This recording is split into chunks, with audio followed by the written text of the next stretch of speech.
Going live. You're live. Hey, we are live. Good evening, everybody. We are the Doctors Who podcast. We still a podcast? That's what I was going to kind of bring up. So we've kind of undergone a shift in the last couple of weeks. Metamorphosis. That's a better word. Cool. And on that one all day. Nice. But essentially, our podcast account, on Apple, iTunes, the podcast app, Google Play Music, whatever you want to call it. Those things are gone. We're not doing those anymore. This is the primary vehicle that we are going to be communicating with all of you on. We thought it better, encapsulates what we're trying to do. It gets a little bit more live interaction. It gets some more energy, some juices flowing. Yeah. And so in kind of conjunction with this, we're launching a new website. Echo. We should adjust our... Echo. You got a mic on your head, Brian? Brian. Or lean. Slouch. There we go. Look at that. Wow. Nice. I was just looking out for you. Oh, I appreciate that. My kid. So we have a new website. We do. It is www.tardiscast.com. That was your idea, I think. Yeah. That was a good idea. It was. I like it. So that is up. It is live now. What does it have? It has some information about the types of things we're going to be doing. It's got a direct link to YouTube. So if you have a good friend who you think would love what we're doing, you can direct them to TardisCast.com. That one. And there's a button there that they can just subscribe directly. Awesome. Another new feature, we've added a blog. So The Signal. The Signal, yes. So what we're doing tonight is we're covering Doctor Who's Vincent and the Doctor, which is Chip's choice for his favorite Doctor Who episode, at least of the modern era. Mm-hmm. Yeah. I mean, it's probably all time. I mean, I'd have to go back and rewatch a lot of the ones from the 70s in my childhood, but, I just don't remember them as well. Sure. These days. Yeah. And I haven't gone back. I actually have gone back and watched a few, but... Well, and with Amazon Prime, it's so easy to go back and rewatch the modern ones. I don't think they have all of the old seasons on there. So no, I think they do through one of their channels that you can subscribe to. Sounds, yeah. BritBox, maybe. Oh. I think they've got a bunch Makes of sense. British television. Yeah. But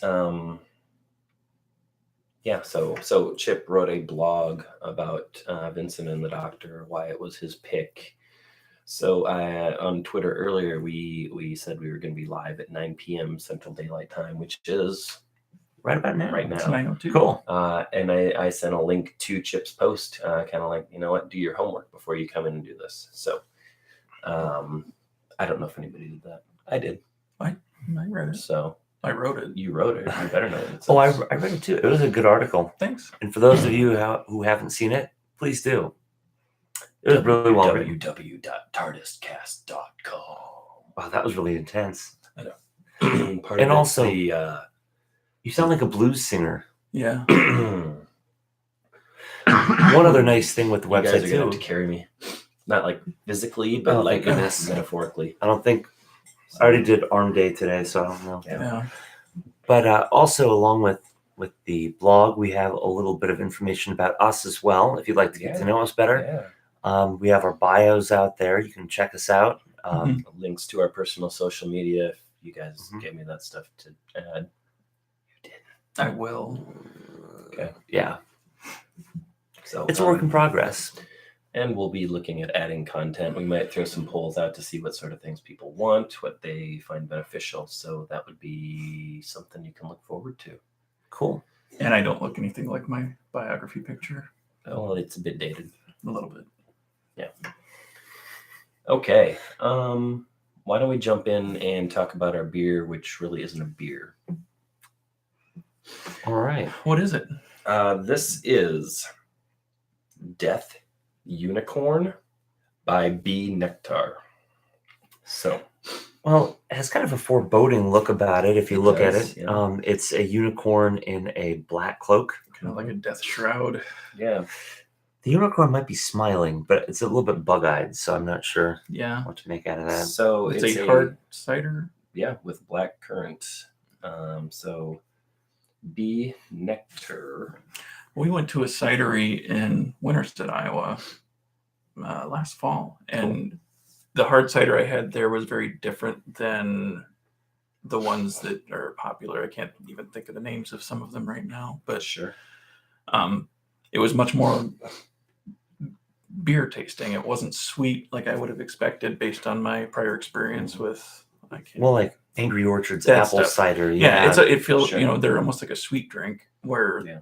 they said when we were talking to the brewer at the cidery, he said that a true hard cider shouldn't be sweet. It should ferment similar to a beer. It's a similar process or brewing process, and that the end result would be something that you would get hints of apple or hints of the fruit, but it wouldn't be a sweet drink. Well, and as the result of taking out the hops and using the fermented apples instead, one side effect is that this product is gluten-free. So for those of you who are into gluten-free Is that really a side effect? You make that sound like It's a negative. natural effect. it's a natural effect. Yeah. It's a natural Yeah. It's a result. yeah, Yeah. cool. So, so yeah, why don't you go ahead and open it? So bee nectar is out of Michigan, I believe it is Ferndale. Ferndale, and they've been in business since 2006. They specialize in meads, ciders, and beers. Oh, look at that. So It's right up your alley.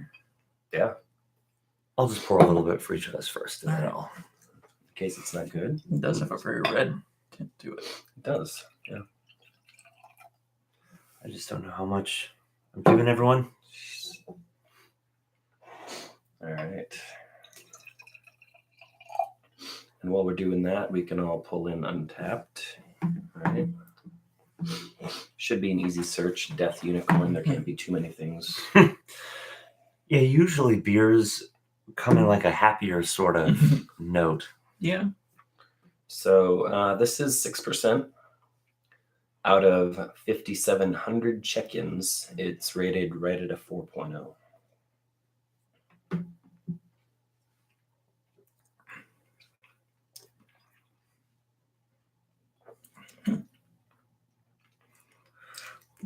First taste, Wow. I like it. Yeah. I like it a lot. It's not overly sweet. It's a little bit sweet. Maybe a little bit sweeter than I had at the cidery locally, but It's also a little bit tart. it is tart. I like that. I really had no idea what I was going to, or what I was expecting. Mm-hmm. I don't think this is it, but I like it. Mm-hmm. I like this a lot. Yeah. All right. So out of 5 stars, what do you guys think? Man, I hate to be going with the flow of everything else, but I put it right at a 4. I think it's a solid choice. And actually it's not an offensive cider. You know, No. again, like Chip said, I'm used to the Angry Orchard or Sure. other ones that are so sweet it's almost like a dessert. Yeah. Right. This has it kind of looks like wine. It actually could probably pass as wine or kind of a heavy wine even. It does, and then the aroma is almost similar to a wine. Mhm. But it's something definitely. It's crisp. It's refreshing. It would be a great summer evening drink sitting around the bonfire, or Yeah. you know, I could see myself enjoying a couple of these. Mm-hmm. So flavor profile, the first one there is tart. Definitely. Definitely tart. Yeah. Sweet. There's also some There is sweetness. some there. sweetness. Fruity. I'd say there's a little. It's a cider. Yeah. It better be fruity. But I mean, it's more the apple flavor. I mean, it's appley, which is a Sure. fruit, but Yeah. So, but I see the flavor profile has both fruity and apple, and I'd go more on the apple over.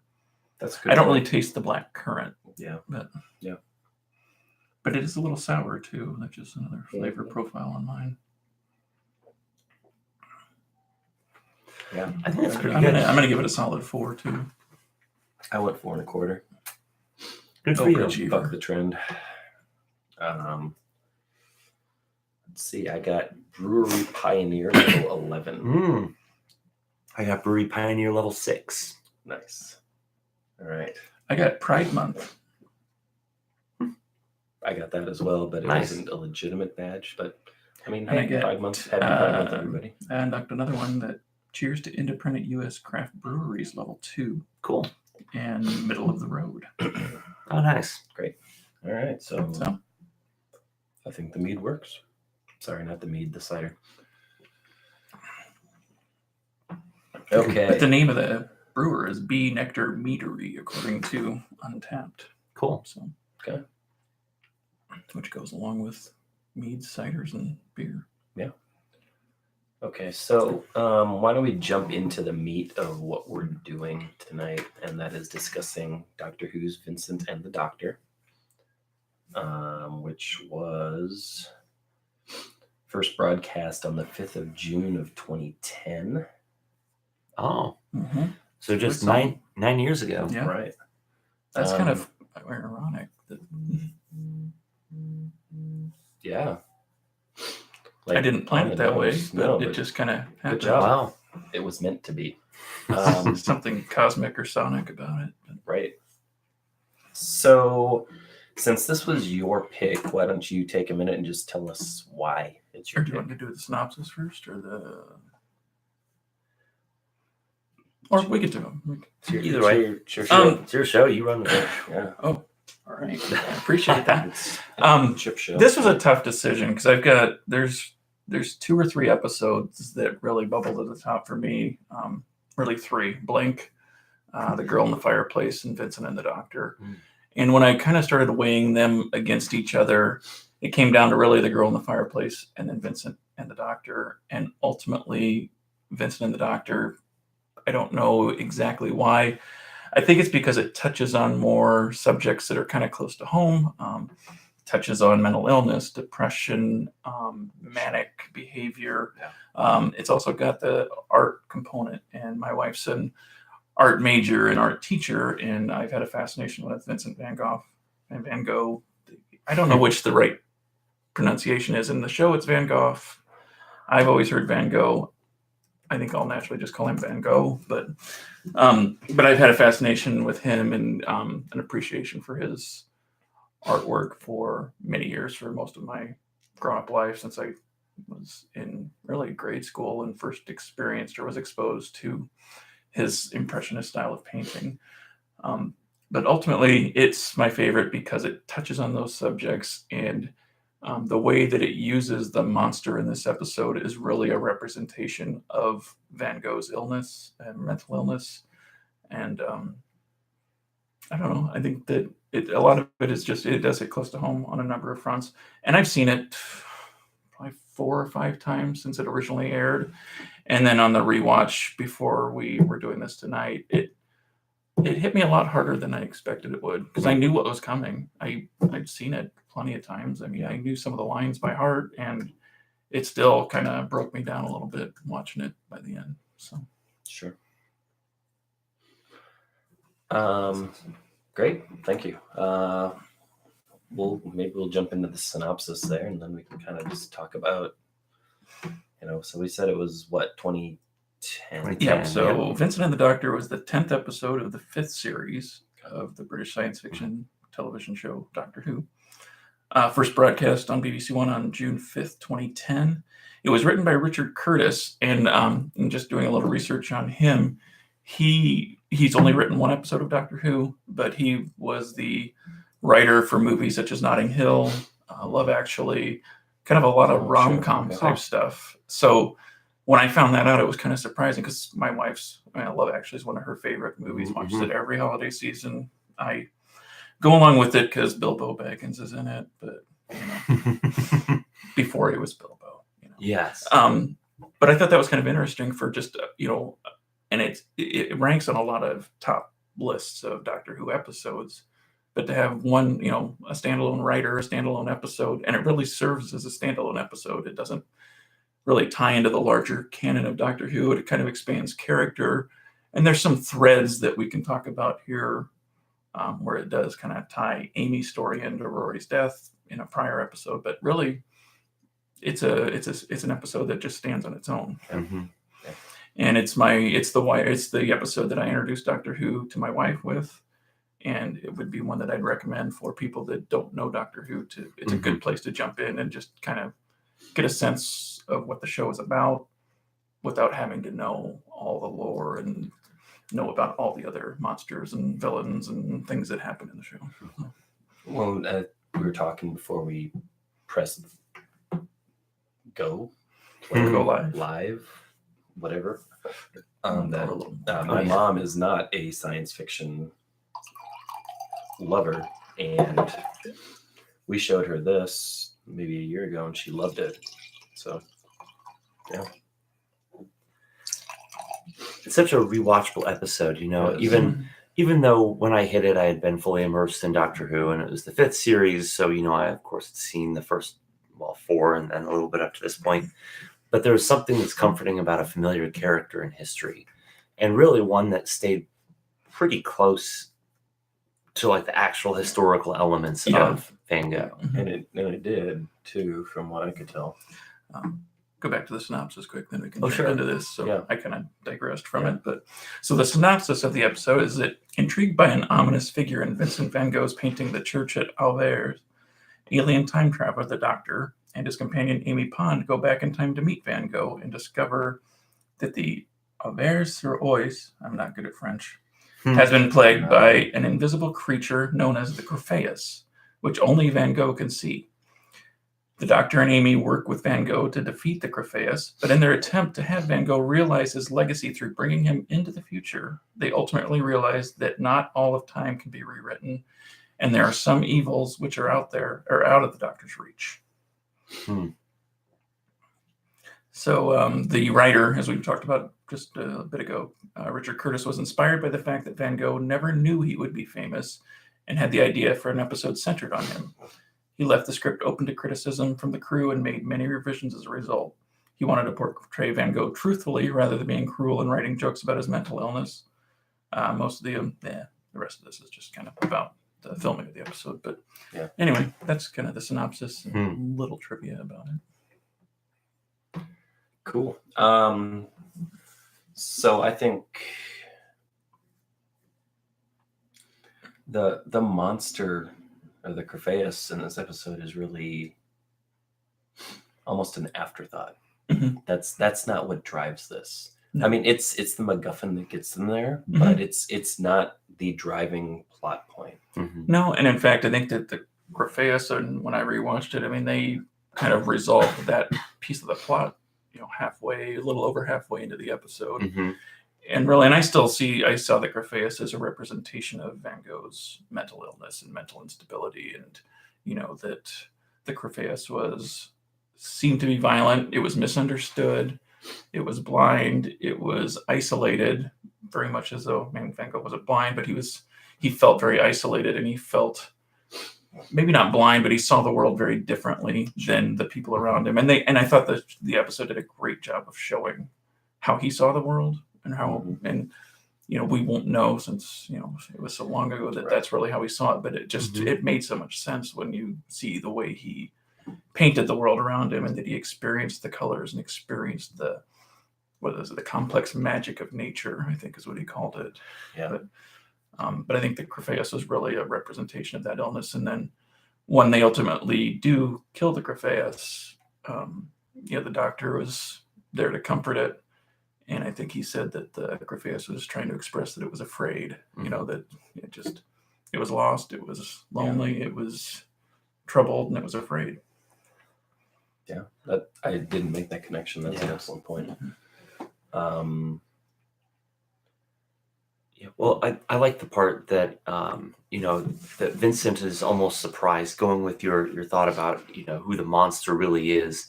How Vincent is so surprised that no one else can really see it.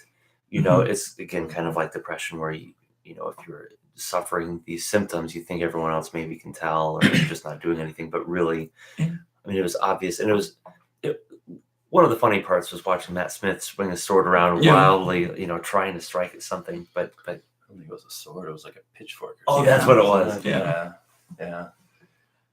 But it's.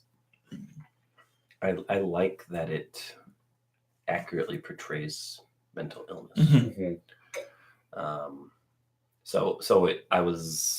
I was thinking about this today, and I was like, okay, let's go back and let's read about his life, because I mean this is not always the case, but there are just instances where you can, like mental illness, you can say, oh well, these things in his or her past might have pushed things along, right?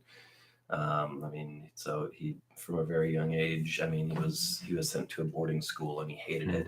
He asked to come home, and instead his parents transferred him to a different school. I mean, so he wrote that his youth was austere, cold, and sterile. So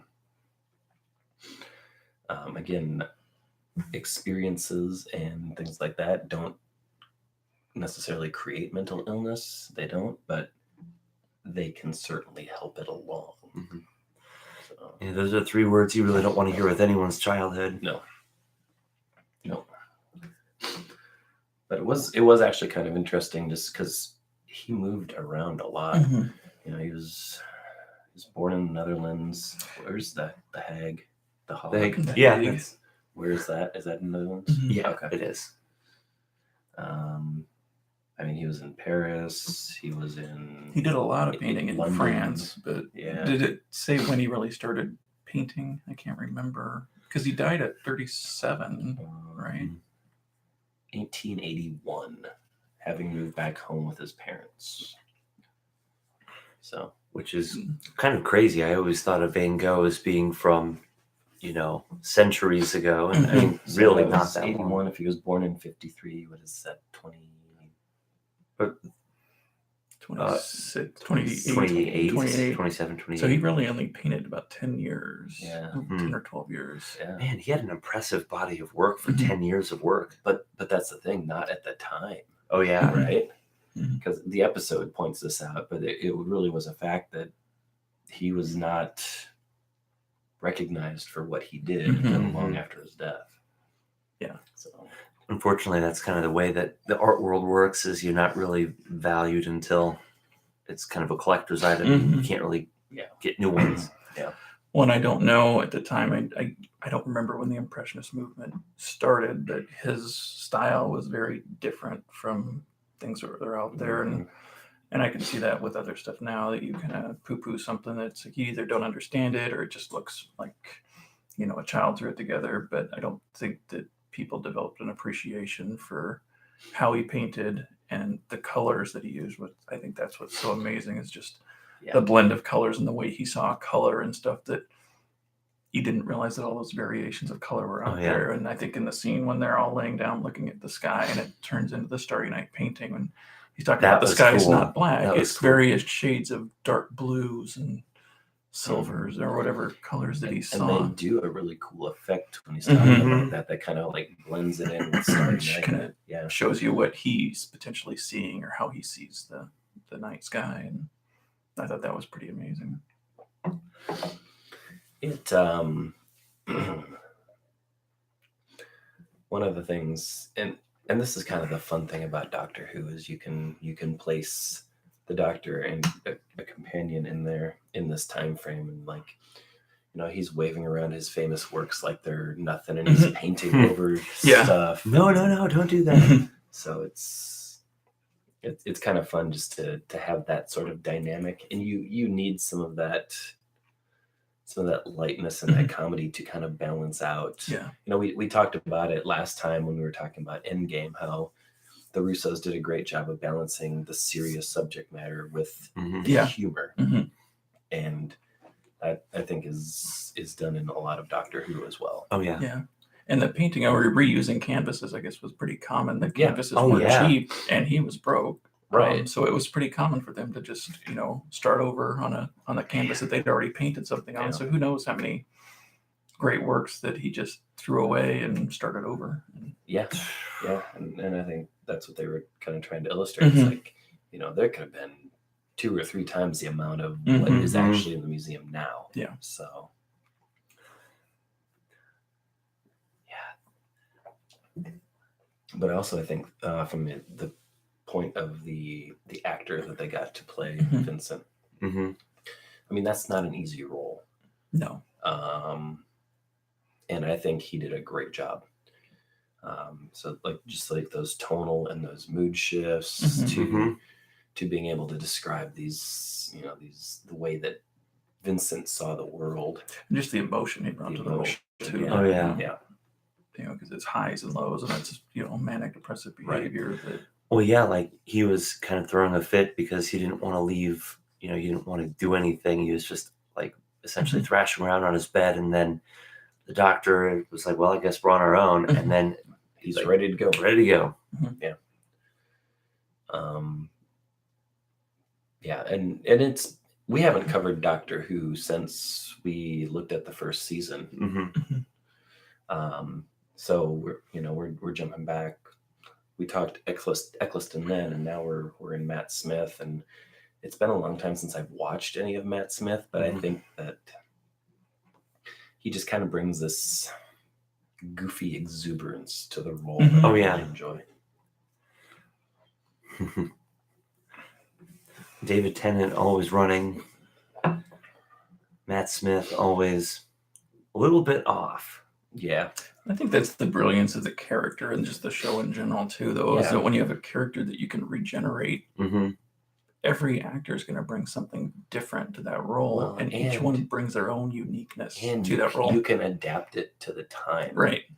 Would Hartnell's first Doctor survive today if he was on TV? Probably not. No. Would Matt Smith have survived back 50 some years ago when Doctor Who first aired? Probably not. No. So with that mechanic, you have the ability to tailor it to your audience, right? I will say one nice thing about this episode is, so originally Doctor Who, if I remember right, if I remember my trivia, they wanted to go and explore actual historical events. They wanted it to be sort of like a documentary, like William Hartnell saying, "Look, granddaughter, let's go and let's see the Revolutionary War," and then they'd go, or that actually like the Mayans, the Incas, whatever. And so that was kind of a popular thing. This was kind of like a throwback to that sort of idea. I didn't know that, but yeah, it makes a lot of sense. It does, yeah. Yeah. I liked it that the Doctor kind of broke his own rules and tried to change history. I don't know if he did it knowing that he wasn't really going to be able to change it, that the path was set for Vincent, because when he brought him back, showed him, the appreciation for his works in 2010. Then when they take him back to 1890, and then they come back, Amy's all excited to see all these works that he must have created through the rest of his life, but they weren't there. It was the same question. The end of his life was still the end of his life. It was a fixed. I feel like the Doctor knew that there was not going to be change. This was a way that he could bring him some joy, knowing that he would have this lasting impact. And I think I wrote down that quote about. Look at my notes. I think that's when the Doctor said, "The way I see it, every life has a pile of good things and bad things. The good things don't always soften the bad things, but vice versa, the bad things don't necessarily spoil the good things and make them unimportant." And I think that, like you said, he brought Van Gogh to 2010 to show him that people did appreciate and find beauty in his work. It brought some good things into his life, but it didn't necessarily outweigh the bad stuff. Well, you also kind of look at the impact. I mean, sorry, I'm taking it here because literally my favorite part of the episode was like that the powerful ending monologue that Bill Nighy's character gave. That emotional. And you can just tell that, as the museum curator, he's just like so overwhelmed by his work, even a century and a half later, that he's like brought to tears. That's when the Doctor said in 100 words or less. Talk about Van Gogh. And I mean that was just part of the gift. Not only does he get to see that his stuff's in museum, but he gets to see this man basically rave about it, right? Yeah. So this is a little maybe morbid, but they talk several times about how he took his own life. What I didn't realize until I did some research was he actually shot himself in the chest with a revolver. Oh, In the chest. And he didn't die for 30 hours afterwards. So there were no witnesses. They assume he did it out in like a hayfield or something, and then he like managed to make his way to a doctor's office. And there were no surgeons, so the doctors did what they could. They couldn't get the bullet out, so they made him comfortable. His brother, who he had a very close relationship with, his brother financially supported him for many years, rushed and was able to see him in his room smoking. And that was one of the things that was like a recurring theme, was he smoked too much, he drank too much, he didn't maintain a good diet. So and then the infection got him like in 30 hours. wow. Yikes. So what a way to go. Sorry I picked such a downer episode, but that was... And Well, and like I said, that but I was think kind of that's morbid to discuss. But I mean, But I it's think just that's the beauty of Doctor Who too, is that you've got these emotional swings even within an episode, because there were some almost laugh out loud moments in the episode. Oh yeah. there were, Oh yeah. And then it had these poignant, very deep moments, very melancholy moments, and ultimately just sad moments. But there's something that Doctor Who does occasionally that I really like, because he went in and dug the machine Oh out yeah. of the TARDIS that Yeah. allowed him to see Mhm. the Gravais, and when he pointed it at himself, it printed out a picture of his first and second incarnations. So Yeah. I always kind of like it when they do stuff like that. They did it in Matt Smith's first episode. Yeah, I Mhm. remember With the that. giant eyeball. Yep. Oh yeah. So it's kind of fun.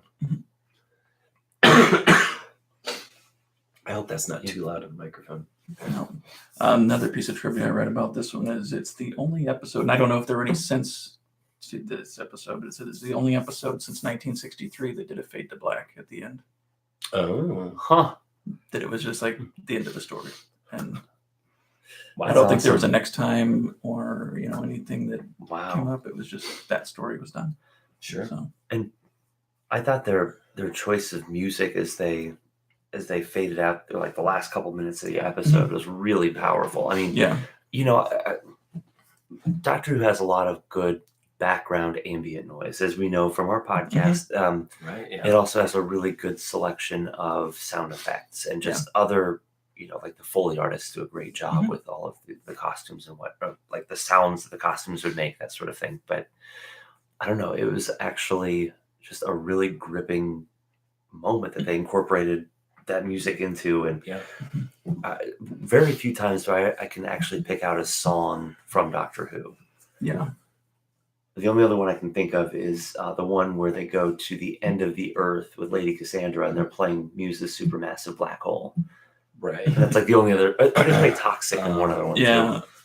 So I actually have is series 3 the one with Martha?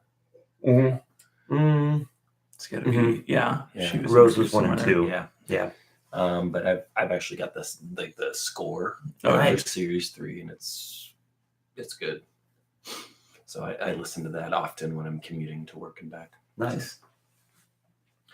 And this is still Murray Gold for the composer, isn't it? At this time, That I don't know.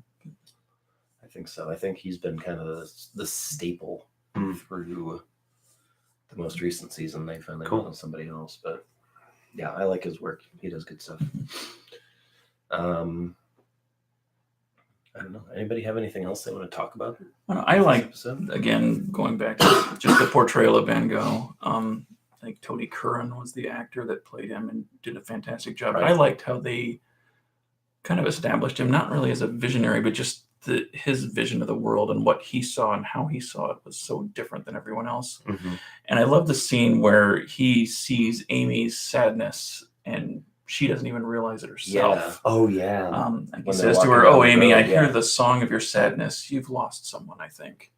And Amy doesn't remember this, but then he says, "Well, Because she denies it." He was sucked into the crack, right? And then he says, "Then why are you crying?" And she has got tears and can't explain why, but she knows something happened, but he was able to see that And in her. the doctor's behind him like, "Oh crap." Yeah. Because they kind of frame this as, this is like he's taking her on all these trips because he remembers Rory and what happened, Mhm. even though she doesn't, and he feels really bad about it. Yeah. Mhm.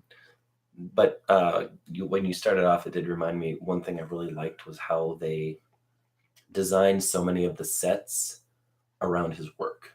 Like Yeah. the bedroom, the Mhm. The cafe, cafe, yeah. Oh yeah. all of those things. That was Big cool. giant paintings, the haystacks. Yeah, Yep. that was Always The with sunflowers, haystacks. yeah. yeah. And I do like the touch with the sunflowers at the end. That was cool. You know, Yeah. they put Amy's name in them. Yeah. That they did have an impact, and it showed that they had an impact, Yeah. but it still didn't change the outcome of his life. Mhm. Um, Yeah, I don't know. This is the second episode in a row where we've talked about time travel. yeah. Fantastic. And if you read my bio online, I like all things wibbly wobbly, timey wimey. Yeah. Yes, you do.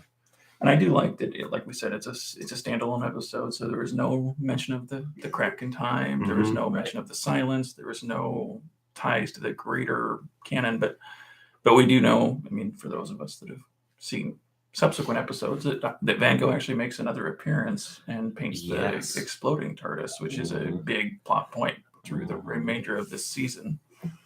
Yeah. So, I do like that there's kind of callbacks to this episode, but this episode really still just stands It on its does. own. Mhm. Yeah.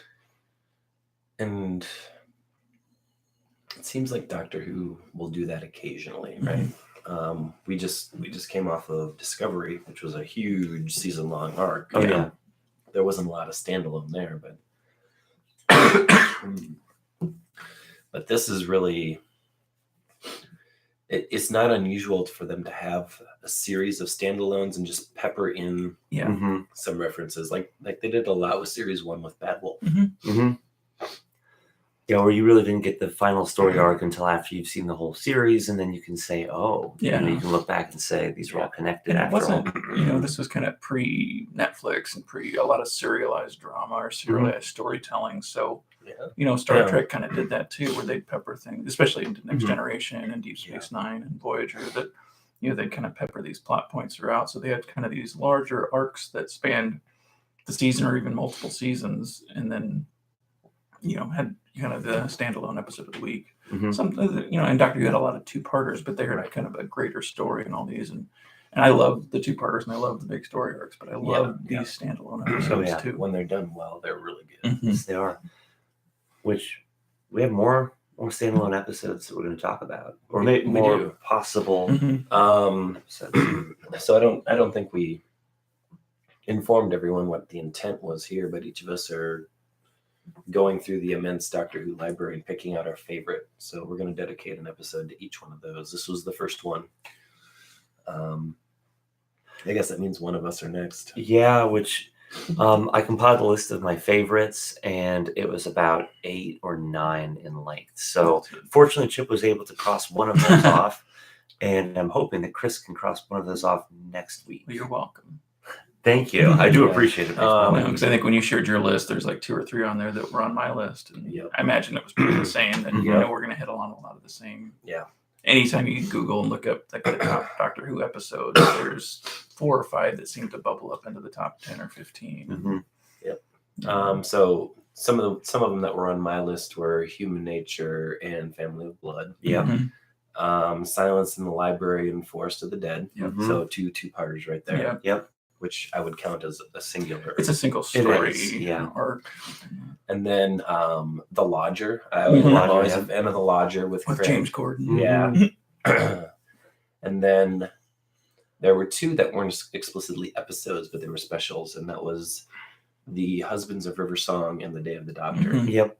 And what I think I'm going to end up picking is Day of the Doctor. Awesome. So I'm not going to tell you why. You'll have to tune in next week. And I haven't actually watched that one since it aired, so that would be kind of a fun one to go back and watch. That might just be like a good joint viewing thing. Mhm. That's That sounds that's a like a good idea. episode. Yeah. A little bit longer. I think that one has like a 75, 77-minute run Yeah. time. Yeah. So It was a big Yeah. special, and that was that the 50th anniversary of the Doctor? Mhm. Mhm. Yeah. Was that also where they announced Capaldi, or was that a different? It was. Yeah, Okay. it was. Well, they announced his eyebrows anyway. Yeah. Yes. Yeah, we'll see what I end up picking. Maybe I'll know next week. Any hints? Any clues? Oh, You've mentioned a boy. few, but Yeah. and What was on your list that I didn't mention? then, We'll go with that. let's see here. I really liked the Crack in the Wall, the original Matt Smith episode. Yeah. Oh, sure, yeah.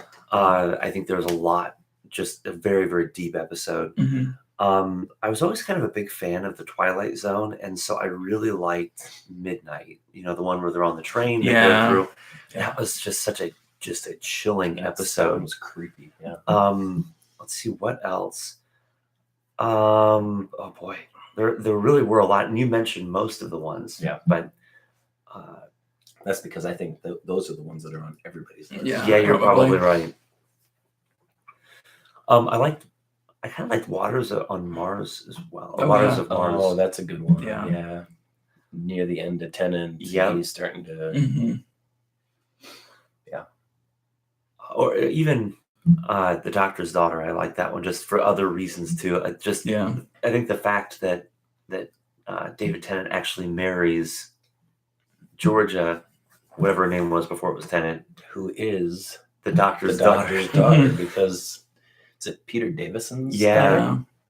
So yeah, That's kind of confusing. it's We might need a flow chart for that one. well, I can do that. Yeah. I can do that. You should post that flowchart to the blog. That'd be awesome. I should. The end game. I have Time to. travel. I have to make it prettier. Yeah. So But in You this can whole do that. in this whole process, we would like to hear what other people think their favorite episode is. Yeah. yes, that's a great point. So our medium may have changed a little bit. We're doing this instead of just the audio, but our social media is still the same. So Twitter and Facebook at TDW Podcast. You can find us on Facebook at facebook.com/TDW Podcast. If you're watching this, you've already got our YouTube channel. Mhm. And our email is tdwpodcast@gmail.com. And you can find all of those things on our new website. Woohoo! TARDIS Again, cast. yes, tardiscast.com. We would love to hear your favorites. We would love to hear what you think about our choices. We would love to hear what you think we should do next, because Mhm. I don't think at this point we have a long-term plan. So We have a lot of short-term plans. we do. Yeah. Yeah. Hmm. We're going to keep doing this and doing it awesome. So that's Cool. That's my goal. Awesome. All right. Anything else we need to tell them? Anything else we want to discuss? I'm going to have some more cider. You mean Death Unicorn? And this is good because we're stopping before I completely lose my voice. There you go. So, yeah. I do see we have a couple of watchers. Actually, one of those might be me. Because That's very I meta. can't read the chats Yeah. way over there, so I've got to pull up. Yeah, anyway. So thank you for watching. Thank you for tuning in.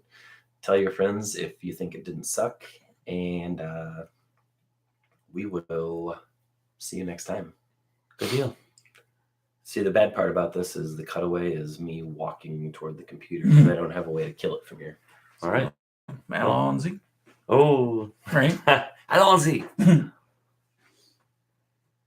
How do I stop this? Maybe the big red button.